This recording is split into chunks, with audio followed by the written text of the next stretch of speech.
Баршаңызға қайырлы күн достар, сіздермен Райхан. Бүгін сіздерге өте ерекше дәмді қаймақты бәліштің рецептімен бөлісемін. Видеоны соңына дейін көріп, ұнаса лайк басып, тіркеліп кетуді ұмытпаңыздар.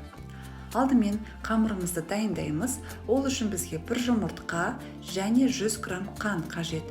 Екеуін жақсылап көпіргенше араластырып аламыз.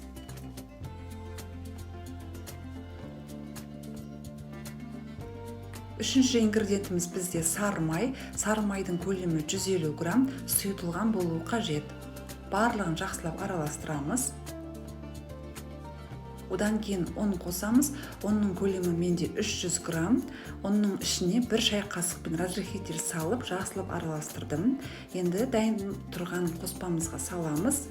Бірінші шанышқының көмегімен араластырамыз, сосын қолымызбен жақсылап қамыр илейміз. Міне достар, қамырымыз дайын болды. Енді начинкасын дайындаймыз.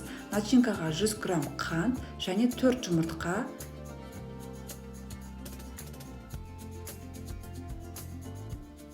20% бізге қаймақ қажет болады. 500 грамм қаймақ қосамыз, барлығын араластырамыз.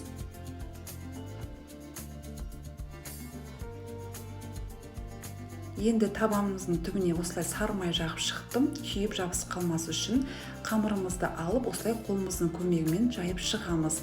Ішіне начинкамызды құямыз. Қасықпен бетін тегістеп әдемілеп шығамыз. Духовкада 180 градуста 30-40 минутта пісіріп алдым. Өте әдемі болып шықты.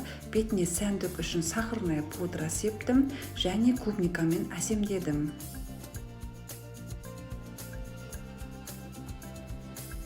Міне достар, өте әдемі болып шықты. Дәмі де өте ерекше. Жасап көріңіздер. Ас болсын.